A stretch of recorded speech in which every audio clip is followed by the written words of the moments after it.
Hi everyone, I'm Nicole Henderson, editor at the Web Host Industry Review. I'd like to welcome you to today's session called Strategies to Reduce Operating Costs, Avoid Email Blacklisting, and Improve Deliverability. The webinar will feature a presentation from Mike Redding, Senior Director of Technical Services at Cloudmark. Before I hand the presentation over to Mike, I wanted to take care of a few things. First, questions. There will be a couple minutes at the end of the session for your questions, but if you come up with questions during the session, you can submit them through the question function in the webinar software. If you do ask a question and it doesn't get answered because we run out of time or maybe it's a bit too specific, someone will reach out to you directly after the webinar, and there will also be some contact info on screen during the Q&A period. If you want to revisit the presentation later, you can find a video archive of the webinar at www.theword.com/webinars, and that will be up near the end of the week. So to get this presentation started, I'd like to turn it over to Mike. Thanks, Nicole. As Nicole mentioned, my name is Mike Redding. I'm the Director of Technology Services for Cloudmark, and my team's responsible for bringing some of Cloudmark's technologies to service providers. And also helping service providers solve some of the problems. One of the most common problems we hear consistently from service providers and hosting providers these days is about the problem of outbound spam. It has grown over the past several years, and it's consistently one of the top problems that people are seeking solutions for, and one of the hardest problems that they found to solve. So today I'm going to be talking about a little bit of history of where we've seen a rise in outbound spam, why spammers are taking this avenue, and some of the strategies that we typically employ to help mitigate some of these problems. Towards the end of the session, do want to make sure everyone realizes that we are offering all the attendees a outbound spam analysis for free, and we'll give you some instructions on how you can request that from Cloudmark. What we'll do is tap into our databases, our information knowledge, and give you some information about spam that we see possibly coming out of your network, and some suggestions for where that spam may be coming from, and options that you may have to improve the spam situation.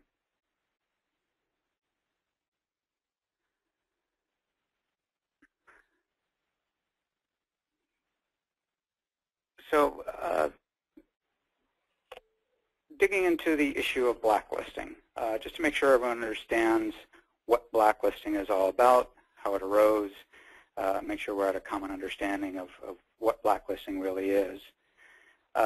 In the scenario of a spammer abusing your email services, what they're doing is leveraging your infrastructure, the same legitimate infrastructure that your subscribers are using to send legitimate mails, but they've hijacked a portion of that infrastructure. And this could be your web services, CGI pages, it may be your actual email servers, or some other piece of your infrastructure. So mail leaving these servers and leaving your network is now a mix of legitimate mail as well as spam mail. That mail is destined for other ISPs around the world, and those ISPs, of course, are running their own defenses to try to protect against the spam from entering the network. One of the defenses that they run is a series of systems called RBLs, or real-time blacklists. What they're doing is they're monitoring spam coming from your network, typically by IP address, sometimes by other mechanisms as well. And as the level of spam starts to increase and crosses some threshold that each ISP or each blacklist owner manages themselves, they determine that a source of spam is considered past the threshold of acceptable use, and they add that IP address to their blacklist. In many cases, they don't necessarily just add a single IP address. They may add an entire network of IP addresses, in this case a /24, and block entire networks in one shot. And they do this because they've seen the case where they block one IP address, a spammer just moves on to another IP address, and they want to avoid that cycle of having to continually find IP addresses one by one and block them one by one. If they determine the entire network is polluted enough that it doesn't deserve the right to be able to send mail into their platform, they may block the entire platform. Once that happens, not only are they just blocking the spam messages coming from that network, but they're blocking all messages coming from that network. And that ISP absolutely refuses to accept any mail from that network, and both legitimate users as well as spammers are now impacted. The impact for the hosting provider that's trying to send these mail is their email service can no longer send mail to that ISP, and messages can no longer be delivered. So a little bit about the history of blacklisting. If you kind of look back in time from, say, 2000 to 2009, spam was on the rise, and all ISPs were looking for ways to defend their networks. And at least at that time, spam fighting was relatively black and white. There were legitimate ISPs that, for the most part, sent mostly legitimate mail, and then there were relatively well-defined spam sources, botted PCs, IPs that were purchased and leased by spammers, and the whole world was relatively black or white. So over this period of time, ISPs started to endorse the concept of blacklist. We'll identify the good sources of mail, we'll identify the bad sources of mail, and we'll build up our database and simply block the bad sources, but allow the good sources to send their traffic in. And this was very, very effective. Almost every ISP adopted this. Today, some of the largest ISP in the world still use blacklists, and over 80% of their spam filtering is actually performed by blacklists, where they're identifying the sources, confirmed sources of spam, and not accepting any mail from them at all. Well, spammers quickly realized that if they're going to gather these sources, such as infected PCs, and very quickly they're going to end up on blacklists, that was affecting their ability to send spam into the network. And what they decided to do instead is leverage some of the trusted infrastructure, such as outbound servers, rather than dedicating resources such as IP addresses and other resources that they own. So in this case, rather than very quickly getting blacklisted and not being able to send spam at all, they're basically hiding their spam payload into outbound mail servers and leveraging your trusted infrastructure to send mail into these networks. So no longer is the case as simple as black and white. Now we have servers such as outbound mail servers that still probably send mostly legitimate mail, but are now polluted with a trickle of spam and are considered gray servers. The reality is that ISPs have not given up on blacklists. Blacklists have been extremely effective. They're still very effective and still probably the #1 defense that most ISPs use. So the impact is, rather than just blocking pure spam sources, in many cases they are going ahead and blocking sources that are sending a amount of spam as well as amount of legitimate mail. And they know this. They know that there's cases where they're blacklisting legitimate outbound mail servers, but their attitude is that sending spam into their network is a privilege, and if you do not meet their acceptable use policies, you can no longer send any traffic into the mail. What they're effectively doing is putting back pressure on the senders, saying, look, I'm through with having to run my filters and try to identify spam from your outbound mail servers. We're going to put back pressure and put pain on you. You need to clean up your mail servers before I'm going to allow you to send into that network.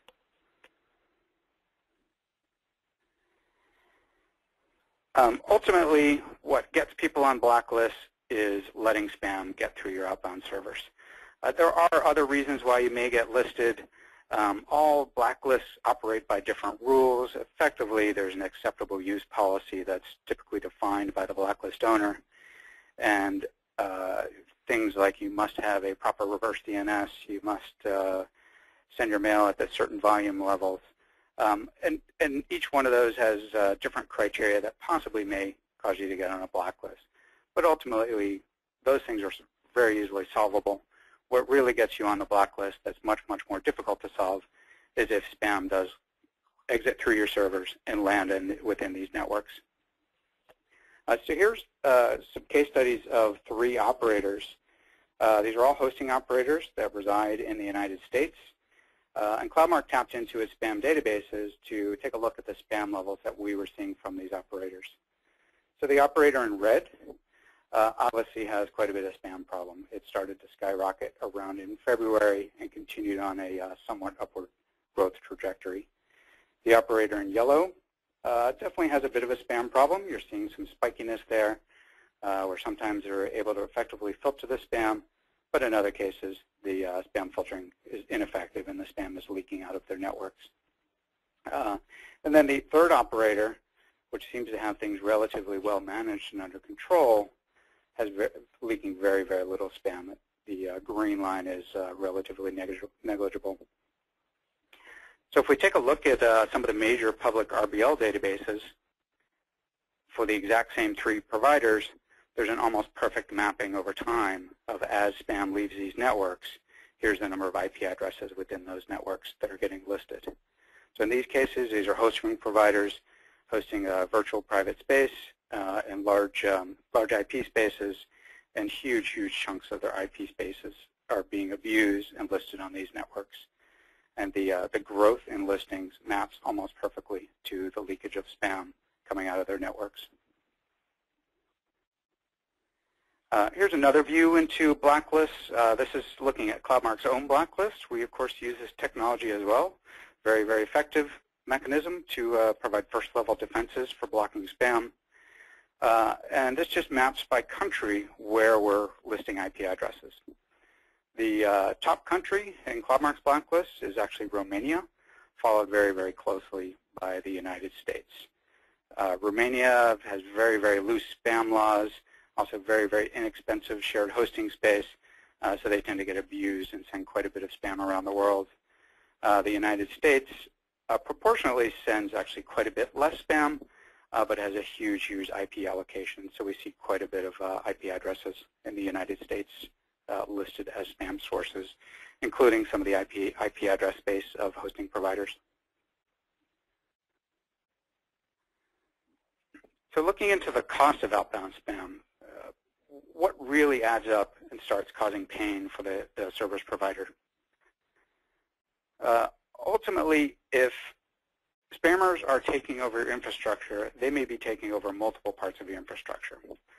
They could be abusing your outbound email relays and actually sending spam directly through your outbound email servers.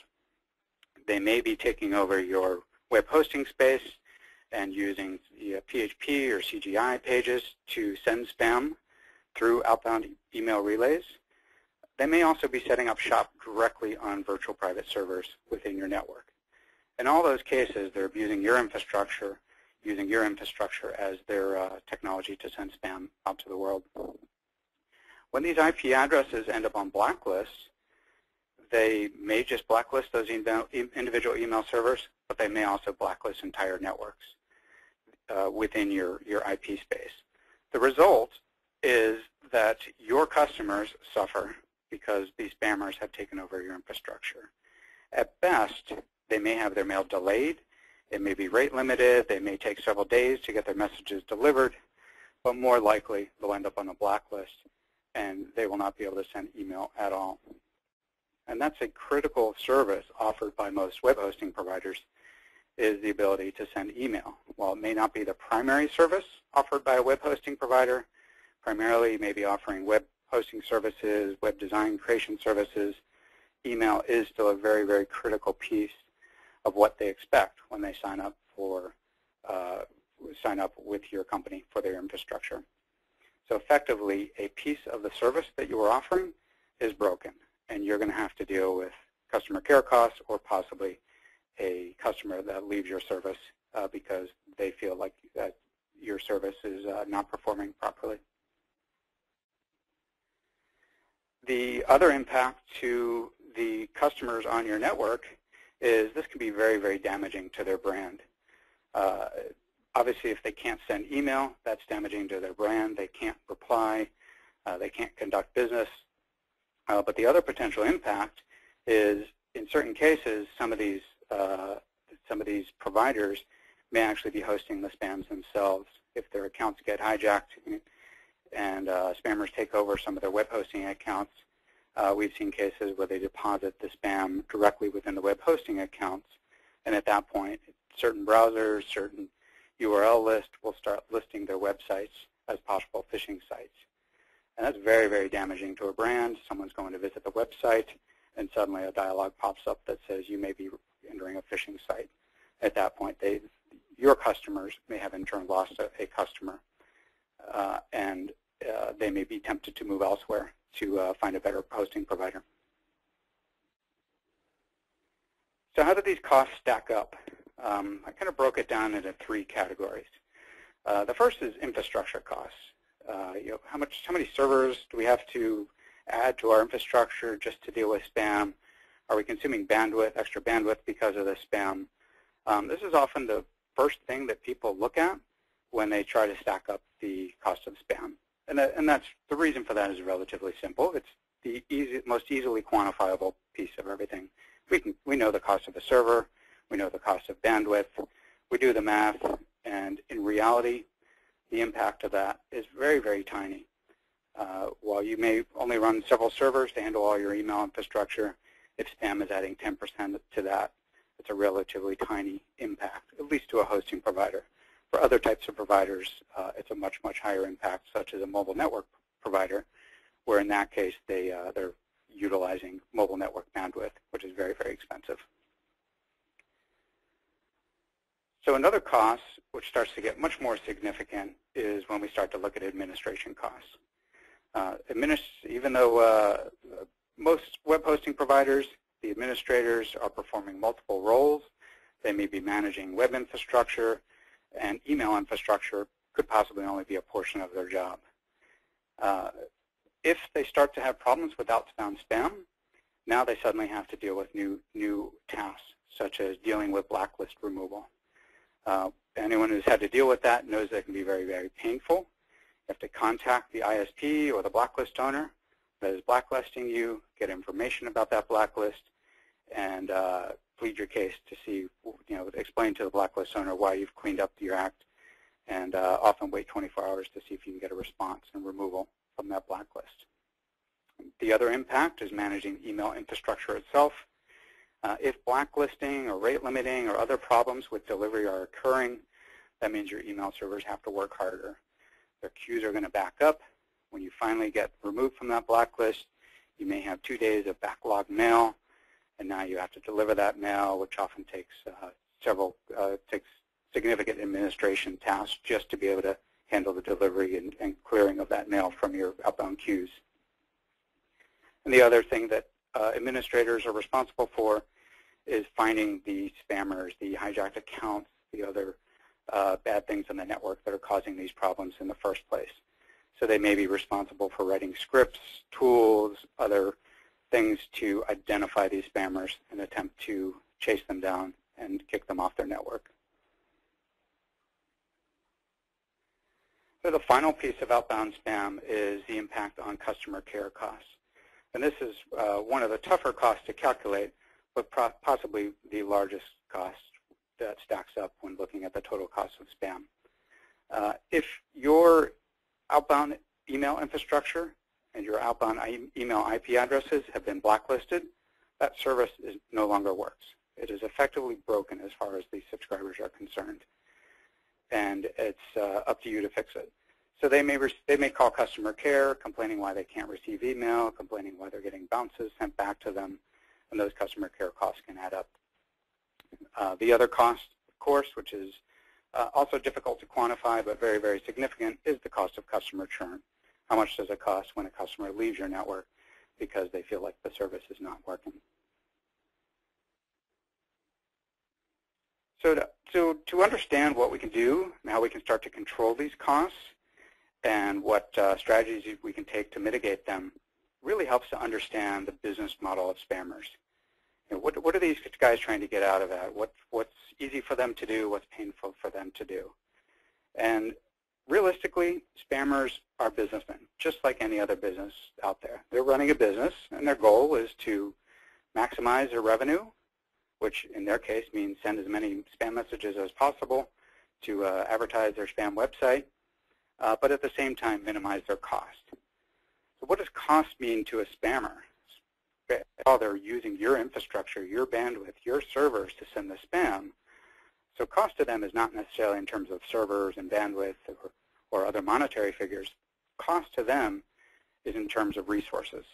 It takes effort for them to steal credentials and hijack accounts. It takes effort to crack into people's PHP or CGI scripts. It takes, in certain cases, they may not even do that effort themselves. They may purchase that from a different person who took the opportunity to hijack web pages. There's a whole black market out there of people who do nothing but steal passwords, steal credentials, and then they make money by selling those to other people who use them to do other things, such as send spam. So in this case, it is a real cost to them. And those resources are very valuable. If they purchase a list of 100,000 stolen passwords, every time one of those gets shut down, you're eroding at their costs. It's down to really what we need to focus on when we're trying to mitigate some of these issues as a service provider. We want to take the opposite approach. We're trying to limit the amount of messages they get out, put boundaries around how many messages they're allowed to send, and very, very tight acceptable use policies around what's allowable and acceptable within the network. And then we want to maximize their cost. We know that every hijacked account, every stolen password effectively does cost them money, whether it's effort or a purchased account. So in that case, we want to be able to shut those down as quickly as possible and make sure that we're making our network less attractive to the spammers. And that really is ultimately the name of the game, is you have to make sure you are not the most attractive target to spammers. And we've seen this time and time again where spammers are trying to run their business, and they're going to do it as the most efficient way as possible, which typically means let's find the most vulnerable network we can, and they'll use that to send their spam. This is a case study from 2 operators, both in the U.S., that were being abused by spammers and having their outbound infrastructure abused. So the blue operator was seeing exponential growth in outbound spam problems. We were measuring this at CloudMark based on data that we collected from outside of their network where we could see the spam leaving their network. And we were seeing exponential growth of outbound spam from that blue operator. Sometime around April of last year, the blue operator decided to take action. They implemented some new procedures, new policies, new filtering solutions, and were very, very quickly able to bring that spam problem under control. So over the period of a month or 2, they were able to squash the spam leaking from their network. As they tuned up the acceptable use policies and tightened their procedures, they were able to eliminate most of the spam that was leaving their network. And what we saw was another operator, this operator in orange, who really didn't have much of a spam problem throughout most of 2011 and early parts of 2012. Suddenly, as the blue operator got their network under control, we could see an almost perfect shift of the exact same spam, the same spam campaign, almost the exact same spam characteristics, shifting over to a different operator. And this is simply the case of a spammer realizing, blue operator, it's not profitable for me to operate it there anymore. They're shutting down my accounts too quickly. I'm going to make my profits more effective by moving over to the orange operator. And they've continued to do that up till now. So how do, digging specifically into hosting providers, how are hosting providers abused by spammers? Hosting providers offer multiple services. They're not just offering email, ISP services, and spammers have found ways to exploit every single vulnerability within these networks and multiple vulnerabilities within these networks to send spam. Let's dig into a couple different ways that we've seen hosting providers be abused. One of the first ones, which seems to be one of the hottest topics these days, is spam coming from and originating from web PHP or CGI scripts located on your web hosting space. So in this case, the spammer is attacking directly any vulnerabilities that may exist within your web or PHP infrastructure, using those to generate mails, which then go through an outbound mail server then are delivered out into the internet. And they're attacking these servers in multiple ways. In some cases, they may find an existing legitimate CGI script or PHP page that has a vulnerability, it's been improperly implemented, and they'll go ahead and script that and take advantage of that. In other cases, they've completely taken over a web hosting account and they've installed their own PHP scripts into these accounts and have used those as spam sources, which in turn gets sent out through your outbound email infrastructure. Here's an example of a vulnerable CGI page. In this case, this page was designed to allow feedback on a website. At the bottom of every web page, there was a little link that says, send this page to your friends. You clicked on this link, you got a little dialog that popped up. And if we dig into how this page was constructed, it's of course designed to give feedback on that particular website, but you can paste any target URL into that you want. So you can actually have this same CGI script send out spam that points to a spammer's website. The person who created this did put a capture in place, but obviously spammers found ways around that because we've seen huge amounts of spams coming from this particular CGI source.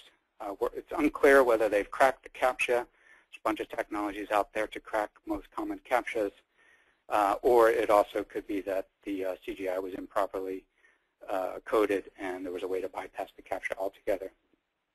Another vulnerability in this that we've seen is the form itself, of course, says you can send to up to 3 recipients, and it has little dialogues in there to type in up to 3 recipients, but the underlying CGI allows you to actually paste in up to 100 recipients. So simply having the form restrict up to 3 isn't good enough for spammers who will quickly figure out what the limits of the script were. Here's an example spam message that we saw delivered through that PHP page. In this case, it has a little bit of extra information that says someone so-and-so has recommended this link to you, but then they've, of course, put their spam payload in there to put the information of where they're really trying to get you to go to. So here's another example of web PHP abuse. In this case, this is a PHP server that has been completely taken over by spammers. This particular web hosting account allows indexing, has it turned on, so we were able to take a look inside that account, and we were able to confirm that many of these source pages were actually used to generate some of the spam that we were observing within CloudMark. Here's an example of some of the spam that we've seen sent through these hijacked PHP accounts. Interesting things about this spam is the link, or the call to action, as we call it in the spam world, that they're trying to get you to click on is actually a link to another compromised web server. So in this case, they're using not only the compromised web accounts to send the spam, but then they use the compromised web accounts to host the spam as the destination URL in the spam message itself.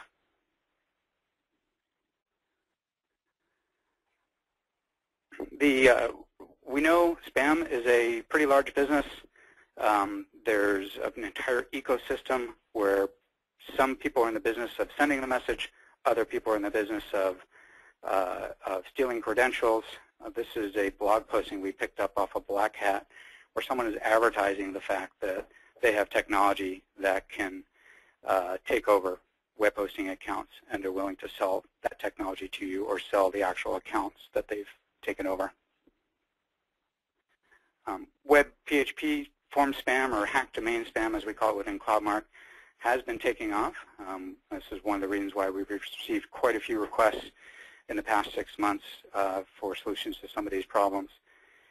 Over the past 6 months, we've seen a dramatic increase in the amount of hijacked web server accounts that are being used to send spam or host the actual spam itself. So another form of spam that affects service providers, if you offer email infrastructure and you offer your ability to send emails directly out to that infrastructure, spammers, of course, have taken over some of these accounts. They've stolen the passwords associated with these accounts, and they're using those to send directly out through your outbound mail servers. In some cases, they're connecting directly to those outbound mail servers. In other cases, they may have scripted your webmail accounts and are using the webmail interface to send mail out to the internet. To get these stolen accounts in the first place, it almost always comes down to inbound phishing attempts. I think every mailbox provider in the world has seen phishing messages such as this one. In this case, they're advertising, or they're telling the subscriber it looks like it came from a Comcast administrator, and they're telling the subscriber, your account's about to expire. You must go reset your password here in order to keep your account activated. They're certainly not trying to steal your Xfinity credentials to be able to pay your Xfinity bill for you. What they're, of course, doing is stealing those credentials so that they can send SMTP spam out of the network and utilize the outbound mail infrastructure. So another form of spam that's really unique to hosting providers is virtual private server spam. And this is in a different category by itself. In all the other cases, it was flowing through your infrastructure, your mail servers, and being sent out to the internet. In the case of virtual private servers, you're offering virtual server space to these providers, and they're allowed to install whatever they want on it. They can install Microsoft Exchange, they could install Postfix, they can install their own spamming software. And there's really two major abuses going on of virtual servers. In some cases, spammers obtain stolen credit cards or other mechanisms to obtain access directly to the virtual server itself, and they set up shop. They set up their spamming software directly on the virtual servers, and they send spam directly to the internet.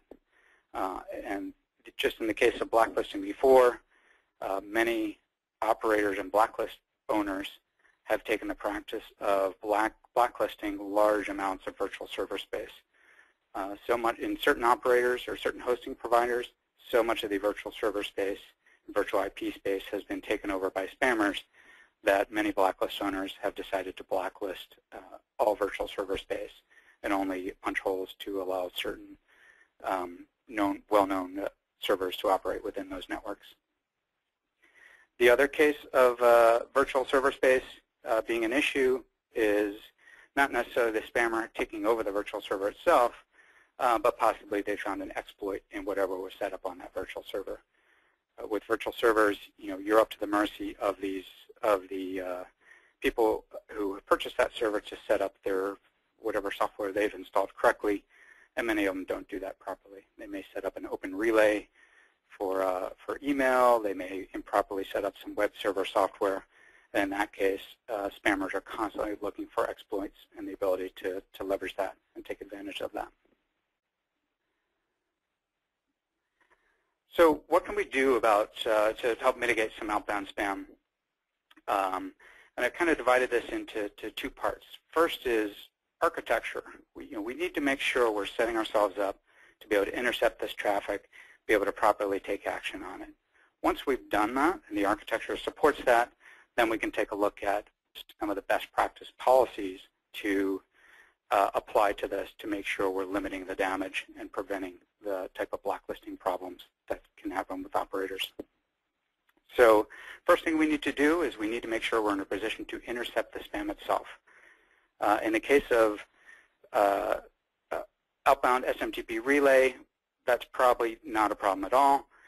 All mail flows through your email servers. You already have access to apply spam filters, apply policy, and take action on those mails. But in another case, it's not quite so straightforward. In the case of a virtual server sending spam directly out to the internet, they're not using your email infrastructure. They're only using your IP space, and you need the ability to intercept that traffic and take action on it.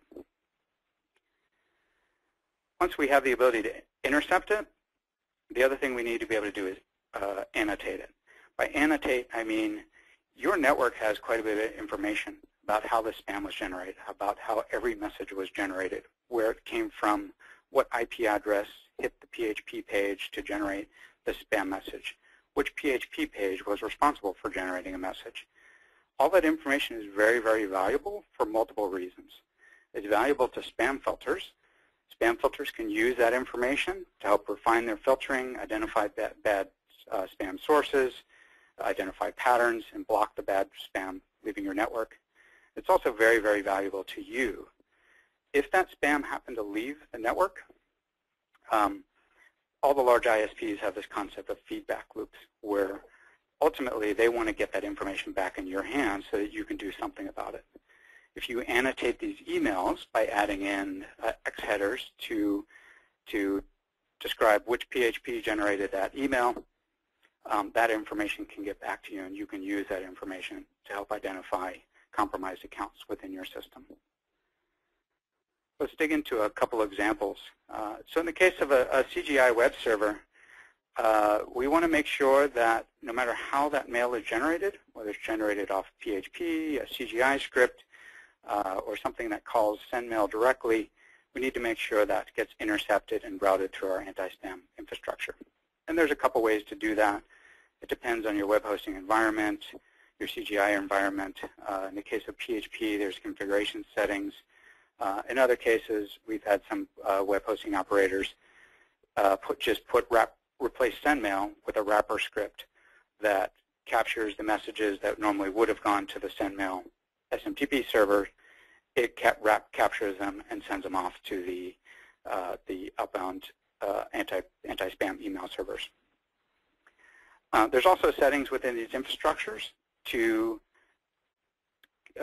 have them annotate emails by adding extra information to the emails before they get sent out to the internet. In PHP, there's a configuration setting called mail.addXheader that adds extra information. cPanel has a couple similar settings as well. So here's an example of an email from a hosting provider that has these settings enabled. And what I've highlighted in yellow is this extra information that's been added by enabling these features. So in this case, we know exactly which PHP script generated this message. We know the IP address of that connected to the web server to trigger this PHP to generate this message. And we also know quite a bit of other information about this message. All of this is super valuable to us. It's super valuable to companies like CloudMark in terms of spam filtering, and it's super valuable to you in terms of finding the bad accounts that you can use to shut down these accounts. Another set of traffic that we need to make sure we're properly intercepting is your outbound SMTP relay. This isn't a problem at all because, of course, your subscribers must connect through these relays to send mail anyway. But one of the things you should do on these relays is make sure you enable them to add extra information to these messages before they go out to the internet. Many ISPs, many hosting providers allow subscribers to authenticate as one user, but then send mail as a different user. So a subscriber could authenticate as joe@hotmail.com, but then send mail as jane@aol.com. If you don't add and record that information, and that spam message leaves your network, but then gets reported back to you, you may never know who the actual account owner is that sent that mail. So what we highly recommend is use all the information in your network, add that to these emails, and that's going to provide traceability to get that information back to you. Critical information such as the authenticating user, as well as the account ID that originally sent that mail. So the last category of traffic that we need to make sure we're intercepting properly is spam from virtual private servers. In this case, it's a little more difficult because it's not going through your email infrastructure. By default, it's going directly out to the internet. What we recommend is the implementation of a transparent SMTP proxy. What that allows is within your routers, you set up a port 25 policy-based route, and any port 25 traffic that is leaving one of these virtual servers, you have the ability to route through a transparent SMTP proxy. What that proxy does is it acts very similar to an MTA, but it's operating in a completely transparent mode. The server on the left-hand side, the virtual private server, still thinks it's talking directly to the internet, but all that traffic is being proxied through this server, and you have the ability to block the spam and allow the good messages to go through. once you have the ability to intercept that traffic, now you have to figure out what you're going to do with it. And properly blocking spam is more than just installing a content filter and hoping for the best. We have to properly apply policy. We have to define acceptable use policy. We need to make sure we're properly controlling spam and putting boundaries to limit any damage for spam that may leak these networks, but also make sure we're providing the right information to the content filter to be able to block the spam in the first place. So overall, your goal as a best practice is to put up some barriers. You're going to make it difficult for them to send large amounts of spam. You're going to put a barrier up if they try to use behavior that is very indicative of spam. And what your goal ultimately is to force them down the path of least resistance, which is hopefully not your network, but somebody else's network. And that's really the name of the game of most outbound policies, is to restrict and put boundaries around what they're allowed to do with the goal of making your network less attractive for this type of abuse. So I divided up some of the policy best practices into what I'm going to just call the basics. These are things everybody should be doing, everybody should be tracking. This is kind of anti-spam 101. And the simplest things you should be doing would be to establish some static limits. And these will vary depending on whether the messages are coming from PHP pages, whether they're coming from outbound SMTP relay. But you want to limit the number of recipients per message. You want to limit the number of concurrent connections per IP. And you want to do some basic rate limiting. You need to make sure that each entity, an IP address, a PHP page, or some other sending entity within your network, has a limit on the number of messages that it's allowed to send over some period of time. They can send a max of 300 messages an hour, or a max of 1,000 messages an hour.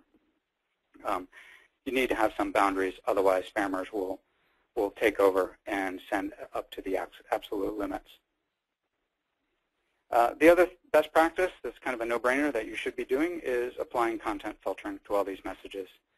One of the things that is probably apparent to a lot of people who have experienced outbound spam problems is Spam Assassin, while it's wonderful, it's free, typically does not cut it. And the reason is, if you can go out and download Spam Assassin for free, tweak it a little bit, and figure out how to make it stop spam, spammers can do the exact same thing. They can download it, they can figure out what spam will bypass most Spam Assassin filters and Spam Assassin settings, and now they have the ability to bypass just about every piece of protection you're getting out of Spam Assassin.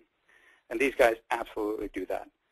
They contain test accounts, they send test messages through your network to verify it's getting through, and they can make sure that this stuff will make it past most things that you can provide at them. The other best practice that is absolutely critical, I probably should have moved this one all the way up to the top, is to subscribe to feedback loops. So all the big operators, AOL, MSN, Yahoo, operate what are called feedback loops. So when spam leaves your network, maybe you missed it, your spam filters didn't catch it when it left,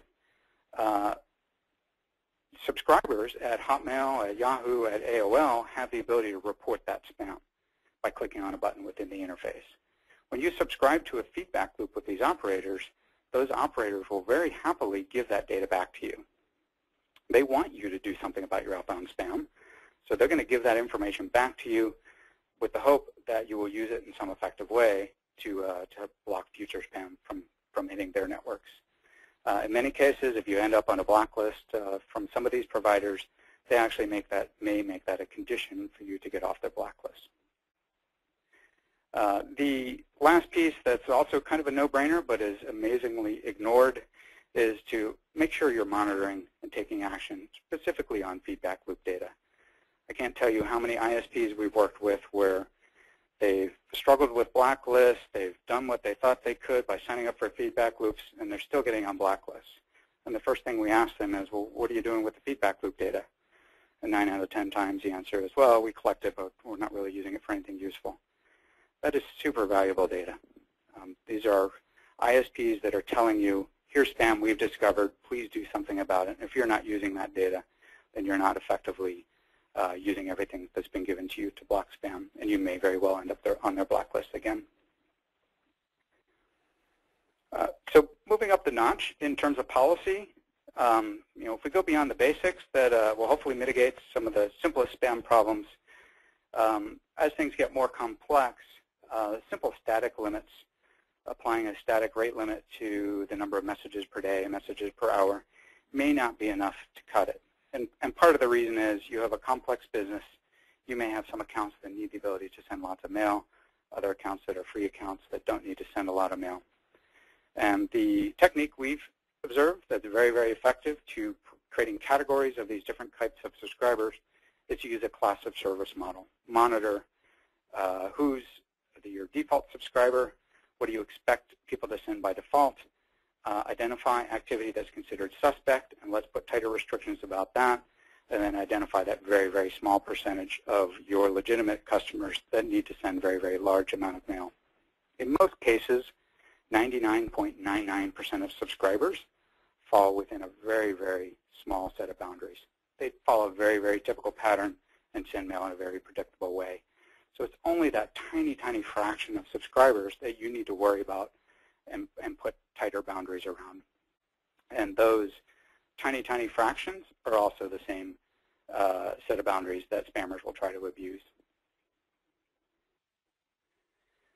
So moving on to more advanced techniques, there's quite a bit that can be done within policy. And this is where you're looking for very, very specific patterns and restricting more complex activities, such as multiple authenticated logins all coming from the same IP, or multiple IP addresses all using the same logins. All these characteristics are pretty obvious spamming activity. They may be difficult to implement depending on what type of software you're using, but are extremely powerful in detecting spam, whether you're doing it automatically directly within your infrastructure or possibly doing it after the fact by having scripts that look at logs and examine for this type of activity. So the last topic I want to hit relatively quickly is how do you measure outbound spam? How do you know that you're doing a good job and that you're not boiling up to a breaking point that might get you back onto a blacklist again? One of the things that's difficult about outbound spam is it's really not your problem. It's left your network. At that point, your filter said the message was legitimate, and you have no idea what happened to that mail after. It's someone else's problem at that point, and they have to deal with applying their spam filters. So it's very, very easy to ignore the fact that spam may be leaving your network or not even be aware that spam is leaving your network. And this is the exact opposite of inbound, where it's a problem for you, it's a problem for your subscribers, and there's a million different ways to measure the impact of spam that may be affecting your subscriber, but it's much, much harder to identify spam that may be leaving your network and affecting other subscribers. But there is data. That does not mean that all hope is lost. There is quite a bit you can do to manage and create some metrics based on outbound spam. And the first one and easiest one is to take a look at those feedback loops. Measure how many feedback reports you're getting for spam that left your network, and just keep a simple chart of are they starting to increase? That probably means there's more spams leaving my network. I better take a look at that before it gets me onto a blacklist. There's also third-party services out there, some that you can just go query for free. Centerbase, run by Cisco, is of course a popular one. Return Path gives you some basic information about the score that they've observed, and Return Path even offers some premium services where they'll help dig into some of your deliverability issues and help you figure out how you can clean that type of stuff up. The other thing that people often monitor on Outbound is they just take a look at filtering rate. Am I filtering enough mail? Well, I'm filtering 3%, so that seems pretty good, and things must be okay. The problem is filtering rate is completely deceiving. It doesn't tell you what you've missed. It only tells you what you've caught. So is there a way to detect what you may have missed? It sounds somewhat simple, but one of the things we've actually been doing quite frequently with customers now is finding ways that we can estimate how much spam left the network. The way we do this is what we call retrospective log analysis, where we keep signatures based on the spam that left the network and store that in log files. And then 24 hours later, we can go back and look at those log files and determine, did this signature that we initially thought was legitimate, did the spam filter now think that was spam? And we can calculate the fact very, very precisely that this message was spam, did in fact leave the network, and we'll know exactly how many of these spam messages left the network. So this gives you very, very detailed metrics on exactly what may have left your network, lets you monitor that, see if there's a certain upward trend, and give you a very, very early warning that spammers are starting to take over certain parts of your infrastructure, and you're getting close to ending up on a blacklist. So the last piece I mentioned early on is that we're also happy to do an outbound analysis for you. CloudMark processes huge amounts of the world's internet email traffic. So we actually have a pretty good picture on where these spam sources are. There's a good chance we actually know quite a bit of information about your networks, possibly more about the spam leaving your networks than the network owner themselves. So we'd like to take advantage of, we'd like you to take advantage of this. We'll try to run a report based off our databases, give you information about the type of spam we see, the top IP addresses, whether these IP addresses are landing on our blacklist, and give you some indication about what type of, where we think that some of the problems lie, and where the spam sources may be.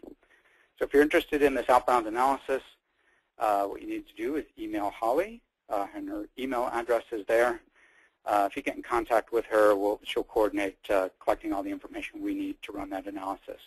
Essentially what we're going to need is we'll need to know the IP addresses that you use to send mail out to the internet, the IP space that you use for your virtual private space, or any other blocks of IP addresses that we can do research on, and we'll be able to provide a report back to you. So that wraps up some of the information. Kind of went through this pretty quickly. There's, of course, lots more to talk about when it comes to outbound spam, so we have a little bit of time for questions, but also feel free to go ahead and email me directly. My email address is up there if you would rather ask some questions over email. And Holly's email is up there as well. And if you want to request the free outbound spam analysis, feel free to email Holly. Okay, great. Thanks a lot, Mike. That was a great presentation, and we really got a lot of detail and technical analysis as well, so that's great. Just a reminder, if you want to submit questions, the question function is directly in the webinar software, so you can do it there, or you can email Mike or Holly to receive your free outbound spam analysis. It looks like we have about 5 minutes left, and I've got a few questions here. The first question for you, Mike, is how do I manage these risks on a multi-tenant environment?